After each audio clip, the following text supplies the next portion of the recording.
Welcome back to Triple Coverage with Mitch, Sam, and Caleb. I know you've been waiting since our last episode. It feels like months ago. We had some technical difficulties. Unfortunately, we figured it out this time. We're all able to be heard, and that means you're gonna hear some knowledge get dropped. I know it's been a while, so how you guys doing, Caleb, Sam? Doing great. I'm doing great. Also ready to talk about some rookies today. It's great, Sam. I'm Yeah. I'm feeling like a snack myself in my Reese's shirt. So, Sam, he said it best. We are going to be talking about rookies in this episode, and they're so important in Dynasty right now with a lot of rookie drafts going on.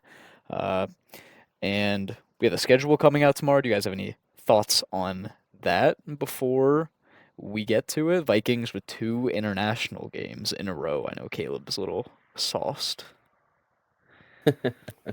Yeah, no, I mean the Vikings, I guess, are popular overseas, right? So it's cool to see that we have a bit of a following. Um, Why but it is that is, anyway? Is it the skull thing? dude, Dude, Is it the I don't know. chance? Vikings came from the Nordic states. In reality, they should be playing like Finland or Sweden, not See, I, freaking I Ireland. always thought though it was because that a lot of Europeans like soccer or football, and so they like the chanting with the skull thing. It's kind of similar, but Dude, who knows, I man? I don't mean, know. isn't the Jaguars like the team, the European team or whatever? Maybe I don't. I guess they do play a lot now that I'm thinking about that. I think They do play like every single London game. they're considered like the home team. Yeah, Yeah, they always play there. I mean, aren't there's like three London games, I think, and then there's a Spain game. Brazil. There's a I think there's a Germany game, right? Yep. Yeah. And Falcons yeah, and Colts. then so yeah, it'll be cool.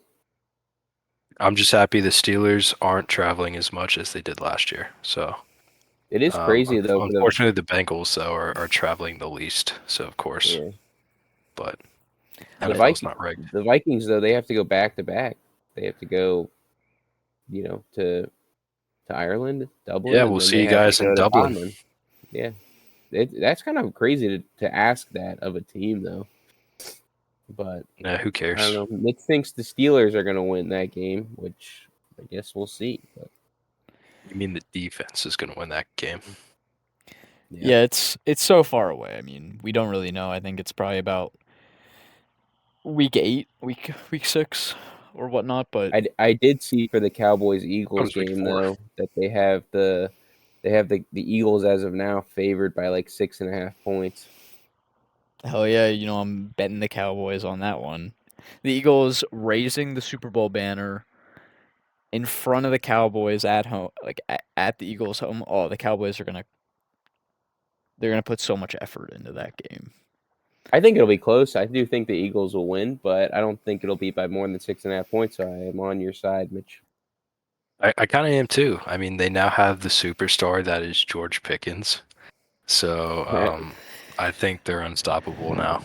Yeah, Dak underrated QB play, honestly. Mm.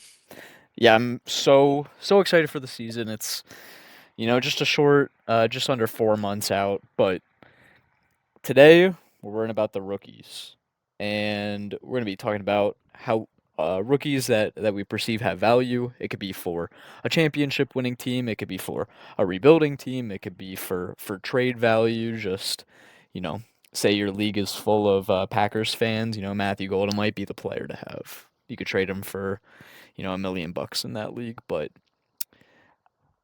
I know that rookies are very volatile, and so we'll be giving a realistic view of the rookies that we believe, have an untapped potential hidden in them. So, Sam, if you would please start us off with who you have chosen to be your rookie prince.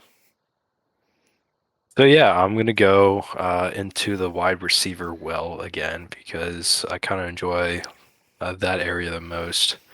But we're gonna talk about Kyle Williams, And Kyle Williams is a little bit of a divisive player right now just because a lot of people who watch the tape on him say he looks like an absolute stud. But a lot of the analytics, especially the actual production, doesn't necessarily say that, except for his last year, of course, as a fifth-year senior. But as someone who likes watching tape, especially someone who was high on Brian Thomas last year, he was kind of like a one-year wonder again. You could just see that he moved differently. He was beating guys on uh, even like short routes, even though a lot of times LSU had him run these kind of vertical 9 routes a lot, which he won on a lot of. I think it was like upwards of 70%. He was winning on like 9 routes in college, which was crazy. But Kyle Williams is a little bit similar. He's not the vertical type, but he's definitely a really good separator, like intermediate, short routes, I'd say. And he's one of those guys. I mean, if you watch him at the Senior Bowl, he was practically unguardable. There's even a clip where he kind of beats this guy twice in a route, like beats him going to a left slant and then like cut back to the right, beats him both times. It's kind of wild how explosive and agile this dude is. Um, I think another aspect of his game that is often overlooked is his yards after catch ability. And that's something that any NFL offense is going to love, just to get him out on some sort of screen and let him uh, be versatile with the ball in his hands. And he really does get down the field even after contact. I mean, he doesn't go down right away, and that's very apparent in his 2024 tape. So Kyle Williams is someone that I think is going to have an immediate impact in New England just because Drake May needs another target other than Stephon Diggs, who's a little older. I mean, he'll definitely be Stephon, I'm saying, will definitely have some impact there. But Kyle Williams on the other side, I think, is going to do wonders in the fantasy world. So it's better now to buy him low. He's kind of going at like 212 in dynasty rookie drafts. And I think he could end up easily increasing his value if he gets any sort of good production out of this year. Any thoughts? You can go, Caleb. Oh yeah, I mean, yeah, I didn't know if you were gonna cut in there, Mitch, but I know Sam has been high on Mr. Williams here for a while.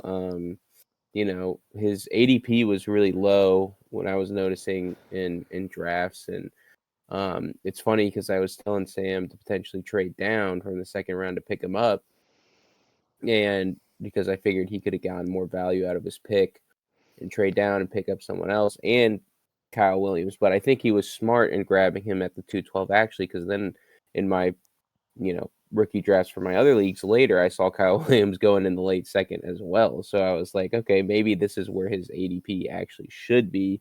I think people are picking up on him, and he's a good player coming out, a good prospect, and he's in a good situation. So like it makes sense why people are kind of honing in on him. Um, it's interesting, the Patriots went out and got um, Stephon Diggs, and I think they also got Mac Hollins too. So it's like I don't know how that offense is necessarily going to look this year. A lot of people are high on Drake May, and I don't know necessarily where Kyle Williams' role will fit in. I don't know how he necessarily played in college, but I just know where we're at now with the situation. I mean, he doesn't have a whole lot limiting him, right? I feel like he could definitely make an impact soon and quickly. Back when we had Stephon Diggs on the Vikings, right? We also had Justin Jefferson, and it was like that was when Stephon Diggs was at like his elite value as a player. And I just remember that first touchdown catch by Justin Jefferson as a rookie, and like it was just after that, it was it just really changed. Everything changed, and it was cool to see that kind of transition. Then we moved on from Stephon Diggs and went to the Bills and everything. But it could be a situation similar, right? Kyle Williams, if he really is this good. It won't take much for him to really separate himself out from the pack. It'll be cool to see, him and alongside a lot of these other rookies, kind of see how their career develops. So yeah, I think he's got potential, and if you could snag him at the back end of the second, why not, right? Yeah, Kai Williams is actually one of the players we were talking about in our unreleased, aka ruined episode that we recorded in between this and in our first one, along with Pat Bryan and Isaac Tesla, both wide receivers as well. But Kyle Williams, um, I think Sam's right to point him out. Is he's a player that has the opportunity to really raise his value after this year. Stephon Diggs is coming off an ACL. And Caleb noted the other wide receiver they added, Matt Collins. He's not a threat to anything. If you look at his history in the Bills offense, he's a good blocker. But other than that, he's not used too much. Uh, Yeah, uh, I was gonna say that he's more of like a blocking wide receiver now, really, which is good. But teams value that. yeah, the biggest thing is where's he gonna play on offense? He's uh, most likely going to be the second or third receiver. He's going to be fighting with Demario Douglas. Not that we as NFL fans think Demario Douglas is an exciting player, a fun player, but he, had a lot of value last year. Someone who Drake May targeted when he was on the field, and someone that he was comfortable with going to as that slot presence. So yeah, Kyle Williams can play in the slot outside, similar to Stephon Diggs. It'll be a really good, um, you know, apprentice master dynamic there, and um, yeah, he's a player that the new coaching staff also selected in the third round. So there's a lot of great signs pointing towards Kyle Williams. I agree with you, Sam. And just to go off that point, Mitch, Damari Douglas is primarily a slot guy. And Kyle, when he played in college, he was actually mainly an X receiver, which is kind of absurd for a dude who's only 5'10", 190 pounds. But not only that, he was beating press coverage at a incredibly high percentage. I think it was somewhere upwards of like 73.5%, which was his like success rate, which is like 82nd percentile compared to other prospects. Um, he's really good at getting off the line, and that's something that the NFL they don't have to really develop.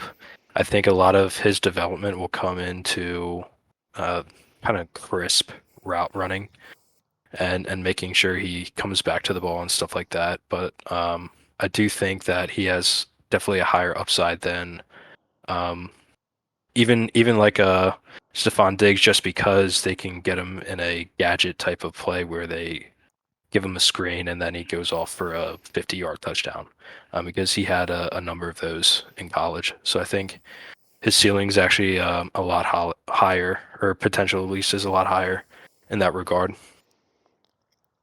Yeah, I'm looking at his college schedule too, and obviously 2 years ago he got to play with Cam Ward at Washington State when the Pac-12 still existed. But this past year, I mean, the competition wasn't fantastic. They're playing Mountain West, or I believe I think the Mountain West is still around, but Mountain West and you know Big 12 schools. The highest ranked school that they played this year was Washington, which is it wasn't impressive if you remember anything about the 2024 college season. He's really impressive. I'm worried about the competition he's played against, and yeah, just going into you know, an offense that has experienced receivers ahead of him. I think he's he's got a lot to learn.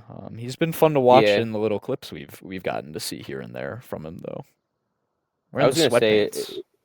it could be slightly worrisome if he's not really utilized much this year, and they like say that's a very run heavy offense, and they most of their passing game funnels through their tight ends, and Stephon Diggs, and kind of similar to like kind of what we saw last year like so say he's not utilized too much, and then we go into this next offseason, they draft more rookie wide receivers, right? Like, what's the outlook going to be on him then? You know, so I guess that could be a little bit because he didn't have like insane draft capital to where they absolutely have to utilize him, right? It's just people are projecting his potential role in this offense, which I hope that it's a matter of if he really gets that opportunity. You Yeah, I mean, he went in the third round, which I guess isn't craziest draft capital, but it was probably higher than a lot of people expected at the time. Yeah, Um, and especially for the Patriots to go back into getting a rookie wide receiver third round, even after drafting guys like Jalen Polk and um, who's their other guy that they got Baker, recently? Javon Baker. Javon Baker, right? I mean, he was sixth round. Um, Hey, Javon yeah, Baker just gets good separation too. He just struggles with everything else. So Yeah, well, yeah, I don't, yeah, I'm not sure even about Javon because, you know, like if he really even got the separation, they'd play him, and they didn't even play him. Um, hmm. so I don't know. I think knowing the type of player Kyle Williams is and what he brings to the table already, with the Patriots drafting that in the third round, um, they knew what they're getting, and I think he is a guy that people said he's probably one of the most pro-ready wide receivers just because of his age and his skill set of getting off the line. Um, I think it'll be interesting to see what they do with him for sure. But if he gets opportunity, I think there's a good chance he'll produce. Yeah, I'm just kind of trying to play devil's advocate. I'm really pro Kyle Williams. I think he's at his minimum value right now. I mean, he's the looks like the wide receiver 56 on Keep Trade Cut. That's really a shallow value for someone who, yeah, could easily be the number one receiving option on his team, by end of the season. And then, yeah, he's a top 20, 25 receiver. All right, Caleb, yeah. hit us with your rookie. Who are we thinking about now? Yeah, this is a guy that I've really been starting to like, and I've been hearing a little bit of buzz about. But that would be Mr. Jalen Milroe, baby. He's a guy that is really kind of like similar to our prior video on Anthony Richardson, right? Like, this guy's an athletic specimen. He ran in the 99th percentile in the 40-yard dash, so he's quick. And coming from Alabama, great school. He's just, I feel like the situation is very optimal for a guy to potentially take the starting quarterback role, right? Like, in this rookie draft and a lot of your rookie drafts, you'll see, the obvious players go like Cam Ward, Jackson Dart, and Howard and Tyler Shuck now because of, Derek Carr's retirement. Some of these guys going in like the first and second rounds, right? But you can potentially grab Jalen Milroe in the third round. That's typically where he's going. Anywhere in that, it kind of ranges depending on where people fall on him. But the current situation in Seattle is, it's him, it's Mr. Sam Darnold, right? And that's pretty much it. I mean, they got, I think, they got Drew Lock as well, but like that's not really going to present much of an issue, I don't think. And my point is they're probably going to roll into the season, right, with Sam Darnold. They traded, or they got him in the offseason here, and they're probably, with this contract they're going to utilize him. But it won't take much, I don't think, for pressure wise and from the fan base, to potentially push for Milroe to go out there. If Sam Darnold's looking like his old self, and getting scared, and looking like he did in the playoffs for us last year, and look absolutely horrible, and seeing ghosts, then we might see by week 6, 7, or whatever, them throwing Jalen, or potential injury. Who knows? But I think the current situation with Seattle is a lot different than the Vikings, and more people, I think, would argue that Sam Darnold's production will go down this year than what it looked like last year under the Vikings regime. Um, So it might not take a lot for them to put out like a true dual threat potential quarterback like we see in Jalen Milroe. Um, he's a huge risk.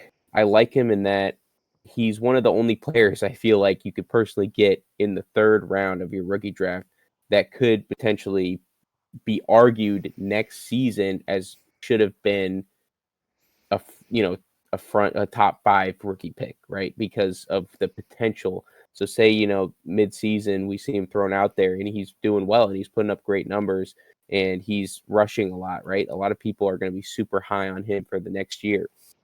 But it could go the total opposite way. He could, if you look on a player profile, his most comparable player is Malik Willis, right? And not a lot of people are talking about Malik Willis nowadays, right? So if it ends up being like that, then obviously no one really would have wanted him. But that's what I'm saying is I think in that third round, I'd much rather take a shot on him than some other guys like a Jalen Royals or Jaden Blue or some of these guys where we kind of know what their ceiling potentially is. But Jalen Miller, I think, has the highest ceiling out of a lot of these guys. And at that point, if it doesn't work out, whatever, you lost a third round pick. But I think he's really one of those only players you can target that could be a real diamond in the rough for you potentially, especially in our super flex leagues. If you can get any sort of value in these quarterbacks, then it's fantastic. You can really turn your team around. That's what we're seeing with Shuck now, right? Some people were able to snag him in the third round or the back end of the second round. And now Derek Carr's retirement, we don't even really know the situation going forward, and people are already boosting his value up insanely.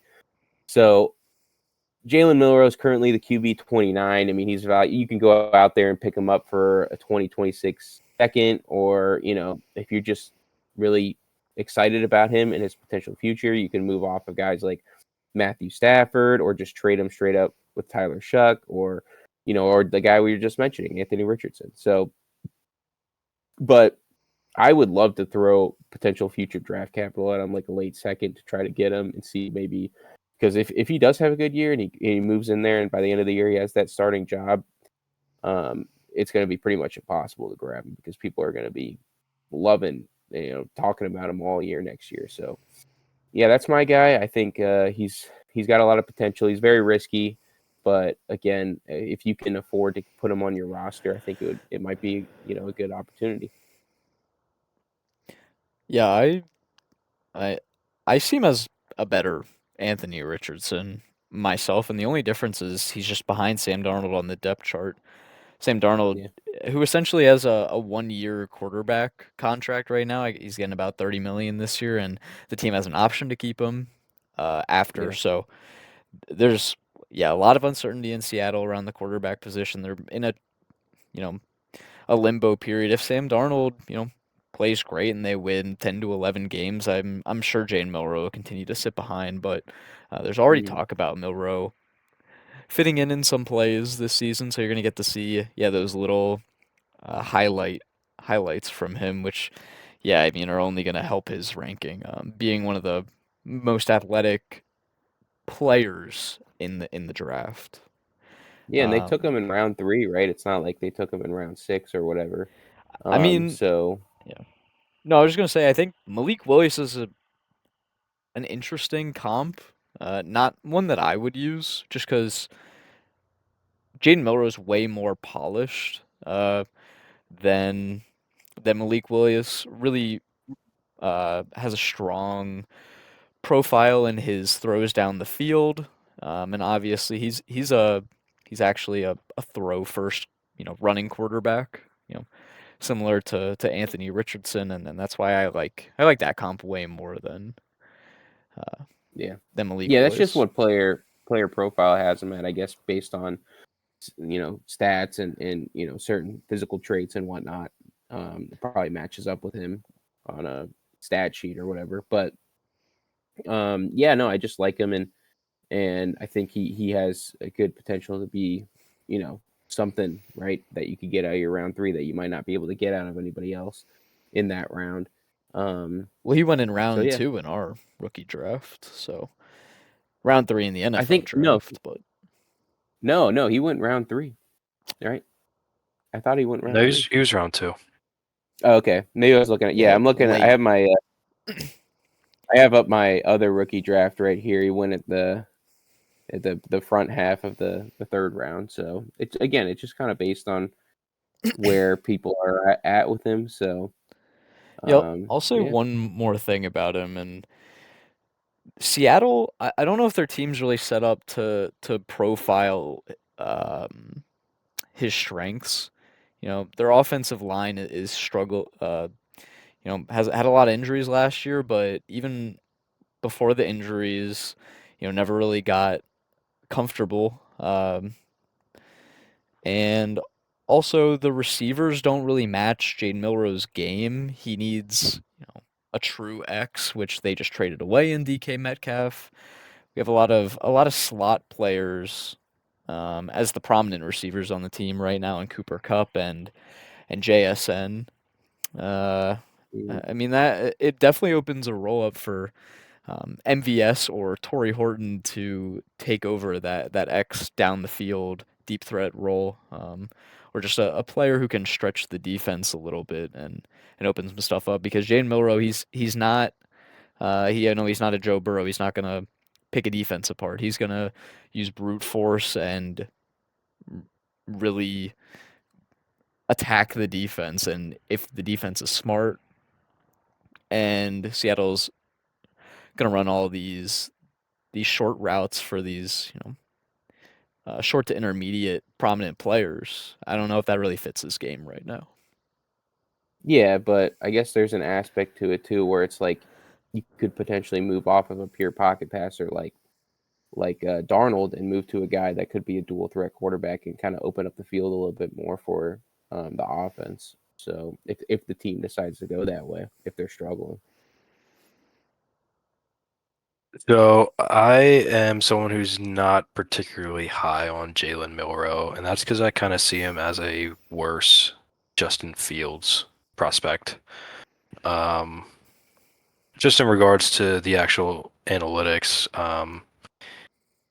he was worse as a passer. Definitely, probably better as a runner as a prospect than Justin Fields was.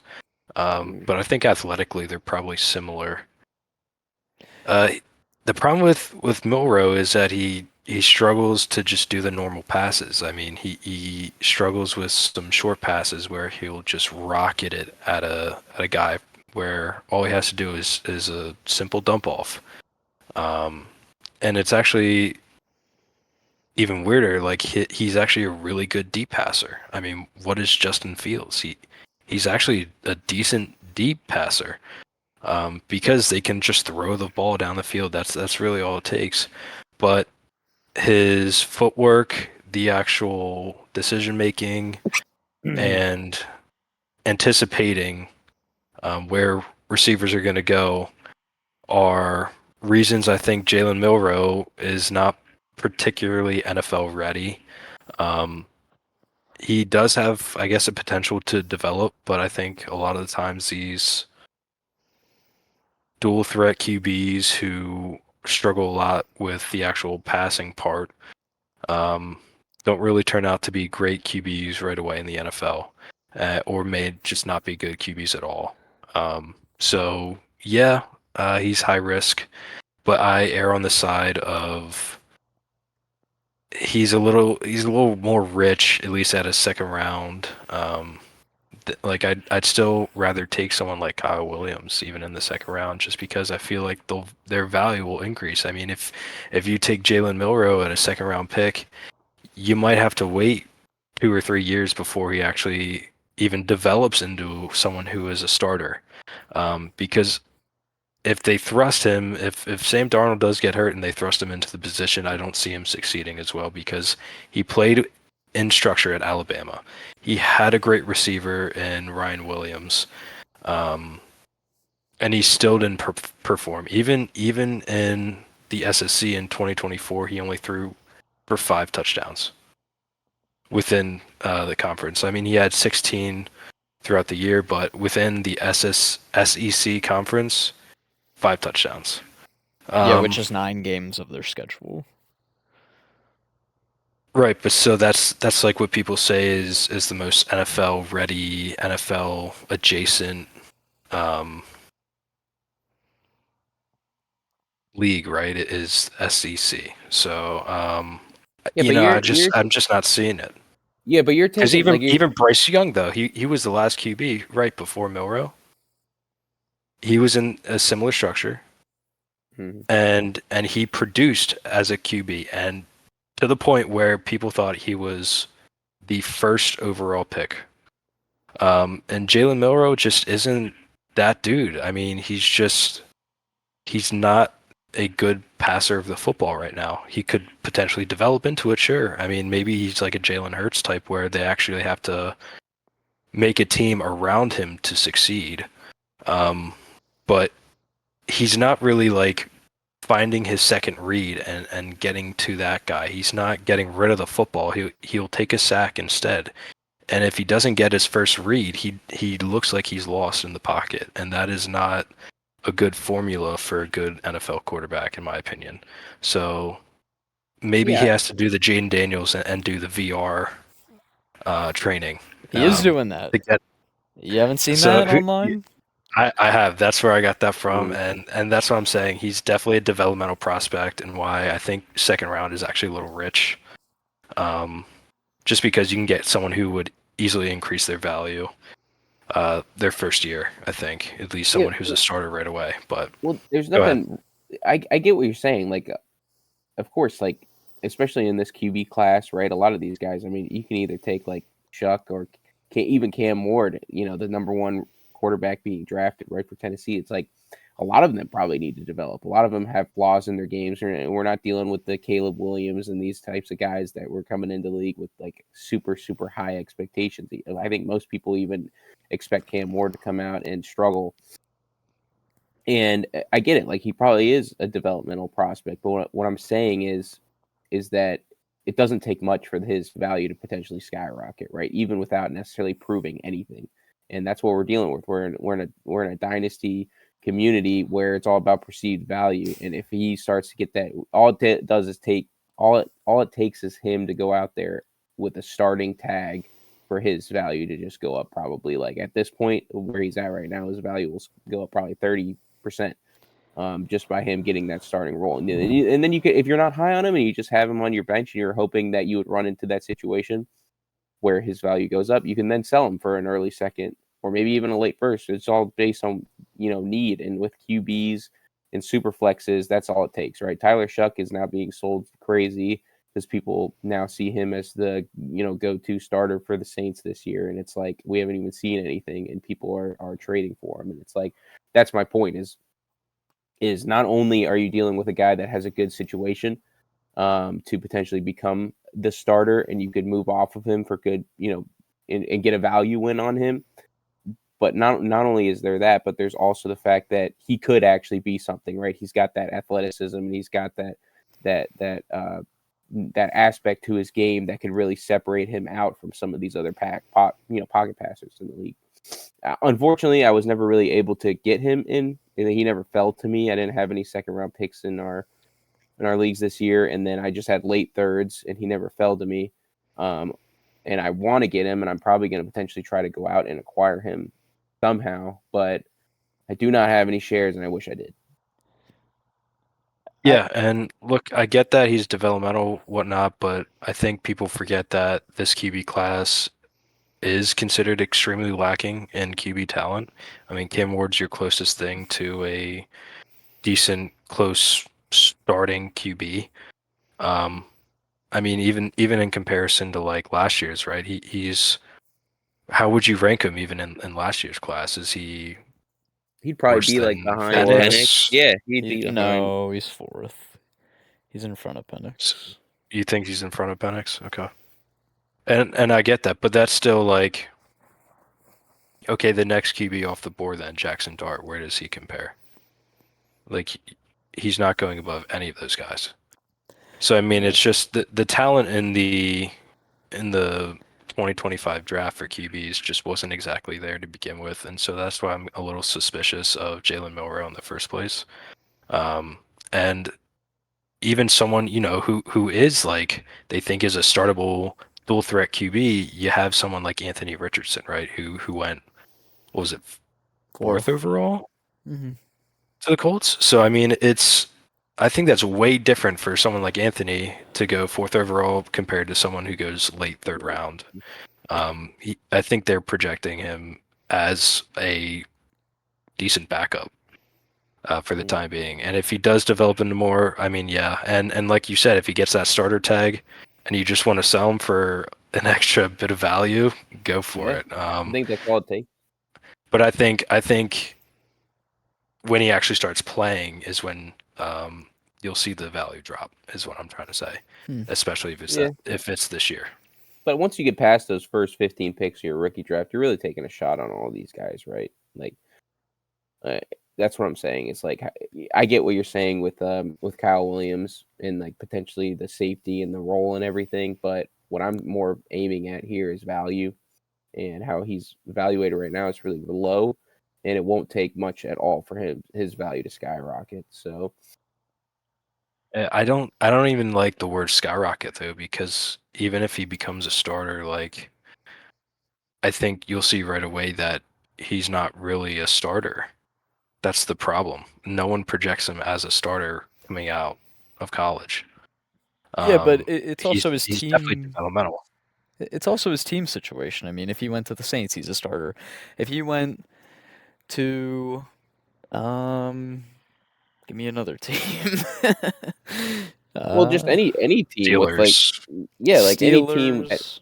that's QB needy, right? And it's like the May, door's wide open for somebody. yeah, maybe even I the get I the get I get what Browns. I'm So getting at. Like what I'm trying to get at is the actual talent, and I don't think it's there yet. I think there's definitely some sort of development that needs to occur prior to him actually being even close to like a startable QB, and that's why he was taken in the third round. And I think he would have to show some sort of major improvement in anticipatory throws, reads that aren't the first read, being a better pocket passer, and hitting guys that are working through the middle of the field, or even a dump off pass where he's not chucking at them. Um, Yeah, but those I think a lot of those concerns are valid and baked into a lot of his price right now. So I don't think they are though. That's the thing. Like as a second round pick, like well, I've seen him go in I the mean, they still third have or the good. late second. So it's all just based on I Yeah. think that value doesn't take much to go up. yeah. I know what you're saying is that if he comes out and looks bad, what does that mean, right? But I mean, I I mean, don't know. how far did Anthony Richardson drop? Right? People were like, "Oh, projection, projection, projection" with Anthony, and that's why they Yeah, I saw him mean, as like QB what 5 at one point, he blew up. which That's was what absurd. it was all the hopium, right? So that's all it Yeah. takes. And who's to say the same thing might not happen for Milrow, right? Well, he's just not the same level of prospect, and that's what I'm trying to get at. And He's better than that's why I was Anthony taking the Richardson third as a round. prospect. I disagree. What? He has better completion accuracy. He's a more developed runner of the football. He played for a better team. Like he Well, that's was the problem. better. He was just better Anthony overall. was playing for Florida. He was injured for his last season.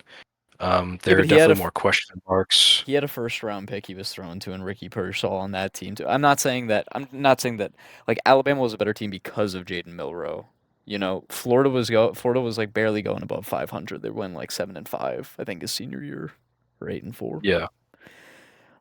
Yeah, we could really discuss Jaden Milrow all day. Definitely one of the volatile candidates. I think uh, one last thought is I lean more towards Caleb in that, if you're going to acquire Jaden Milrow, it's probably going to be more than what he actually costs because of the potential upside.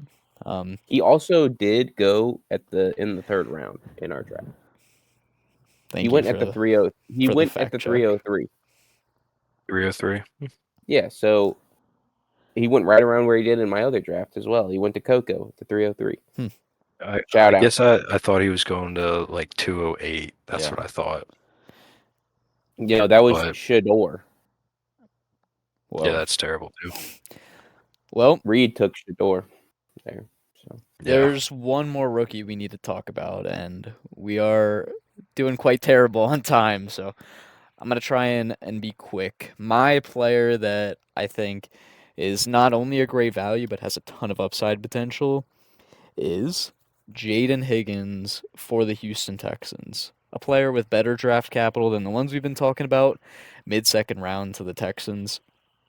This is someone who is going to be the projected starter across from Nico Collins, and uh, I don't want to like go in too depth because I want Caleb and Sam to talk briefly about him, but he's going to be the second highest target earner on the team. He's tied to C.J. Stroud. Uh, there's not a lot that I can see that's going to hurt his value other than his lack of route running prowess. So if he's not able to, you know, improve that in the NFL. I could see him, not even tanking in value, but more or less flatlining, and he just has so much potential with especially when we remember Nico and Tank 2 years ago as, top I don't know if they were top 20, but top 30 receivers in that CJ Stroud offense. And you got the new offensive coordinator in Houston bringing novelty, unpredictability. So, and we're not going to have the same milk toast offense we had last year with predictable play calling. It's going to be all new. And CJ Stroud is he had a down year because of his offensive line. They're getting healthy. Not saying that's completely fixed, but uh, Jaden Higgins is definitely a player that, looking back on the draft, I wish I had the opportunity to draft. yeah, give me. I love Jaden Higgins. I remember us talking about our players a few months ago, and I was like, in that because I only had third round picks. I was like, my two third round picks for our rookie draft, I'm getting Jalen Royals and Jaden Higgins. Now, I'm out on Royals just because I don't like the Chiefs and that situation personally. I think that's just I don't know. Now Jalen Royals could end up being good, but Jaden Higgins, I really wanted him. I loved him, and I'm super excited for him. And I love his situation, like you're saying, Mitch. And um, I think it'll be good. They really need their Tank Dell replacement, so we'll see how that works out. Rip Tank Dell. That's awful. What happened to him? And unfortunately, it looks like he might fizzle out of any sort of discussions for fantasy moving forward. He's not going to play this year, right? So it is a shame, but this opens up the door for guys like Jaden Higgins. They did draft Noel as well, right? I don't know if you mentioned that, but we'll see where he plays into it. But Jaden Higgins was drafted higher. It's projected that he will probably play that number 2 role alongside Nico, and that might even be better for a situation. Nico's going to draw that number 1 coverage, and we're going to see probably Jaden Higgins be utilized heavily.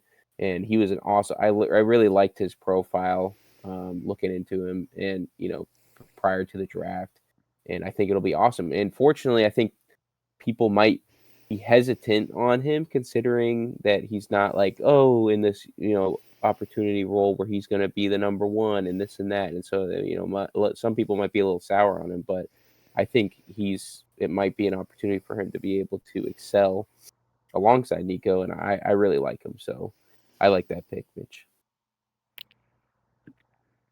So Jaden Higgins is he was a prospect I actually sort of liked and was hoping that he was going to have a decent landing spot coming out of the draft.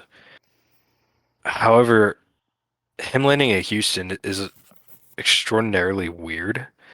Um, just because he was projected as an X receiver Mm. coming out of college because he's a big dude. He wasn't actually really that good at beating press or man coverage, which is kind of like an X's responsibility. So I'm a little bit lower than consensus probably on Jaden Higgins because one, Nico Collins is obviously your X receiver there. And they also got Christian Kirk, who is probably going to be the slot. Um, and they have Kirk's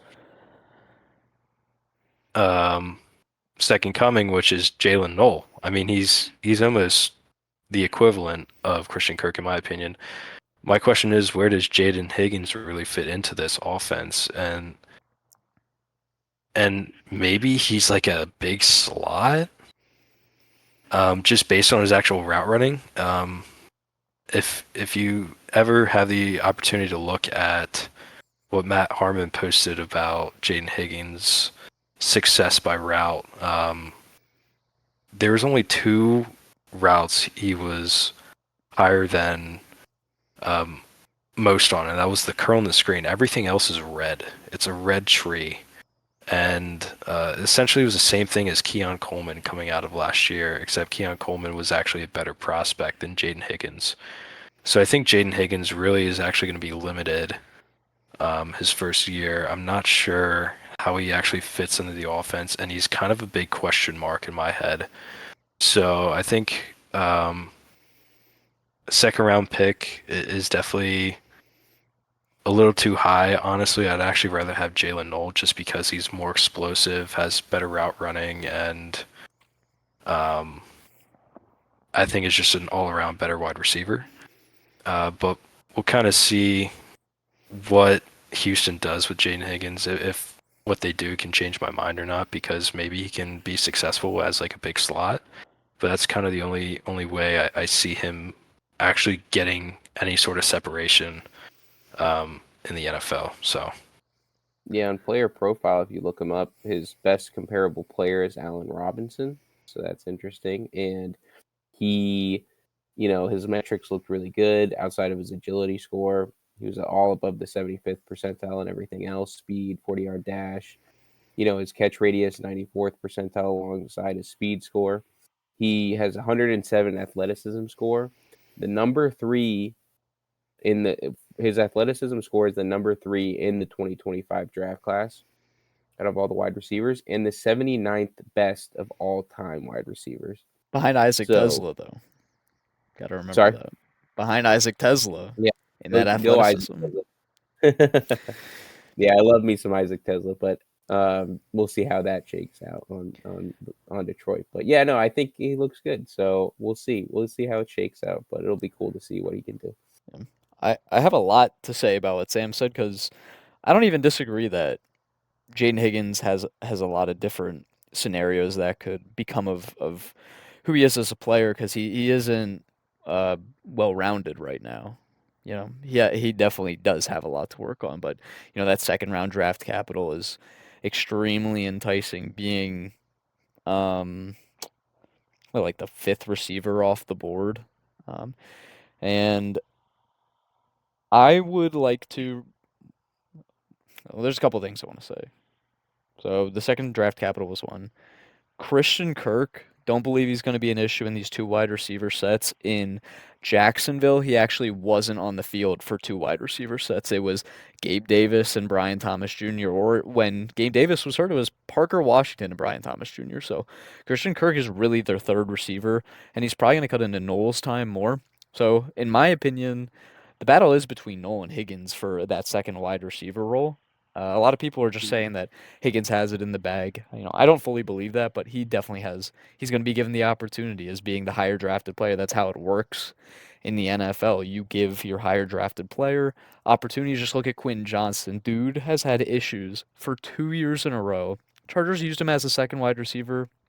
He wasn't good, but he's getting the opportunities. And then the comparison with Keon Coleman, I think, is I don't want to be rude. It's off because Jaden Higgins in the draft was, there wasn't a lot, uh, from the podcast I've listened to of people disliking his profile. People, like Caleb saying, liked his athleticism. He is not a polished route runner. On the other hand, you have Keon Coleman, who is a good route runner, really great with tracking the ball, really great with contested catches, but for some reason can't separate and is very difficult and volatile to project as a player, unlike Jaden Higgins, who's a little more consistent in that role. So both second rounders too. Great. Well, that's kind of what I was saying, Mitch. Is that his success by route? He is read in almost every route, and that's my issue. Is that he's not separating against the level of play in college even. And Keon Coleman's thing was actually extremely similar, if not the exact same. They're just not great separators, and so Jaden Higgins has to find a way to use leverage more so, I think, in his route running. And if he can find a way to do that, I mean, he could actually end up turning into like a Mike Evans, because Mike Evans is one of those guys who is extraordinarily big, does have athleticism, but knows extremely well how to use his leverage against smaller bodied, faster dudes. So if Jaden Higgins can turn into someone, it could be a Mike Evans if he understands leverages a little bit better. But he's just not a great separator. Definitely a good contested catch person though, and again, similar with Keon Coleman and Mike Evans. So I think that's kind of your two comps really. And it's kind of up to, I think, in this situation, Houston, to decide what he's actually going to be. Because he could easily get beaten out by Jalen Noel, I think, because Nico Collins has the axe locked down. So we'll see. Well, the Texans obviously disagree with you, Sam. See. He's just well, he's also a more stereotypical wide receiver as well. So that's probably also why they like him. But yeah, a lot of contentious conversations today in our rankings. Any closing thoughts? Things that you wanted to say earlier can say now. Thoughts about your lunch tomorrow. I don't have a lunch for tomorrow. What am I don't even know. Oh, I'm having this Mississippi roast sandwich. Delicious. Look it up. Mississippi roast. I don't know what that means. So- Is it barbecue? Why is Minnesota? Mississippi getting roasted? No, it's a Mississippi roast. You take like a rump roast or whatever sort of beef roast. You cook it down in a crock pot with a bunch of seasoning, banana peppers. Oh, it's so good. Look it up. Chef Caleb coming in with the recipes. All right. All right. Thank you guys for speaking today, and we'll catch you guys later. Peace.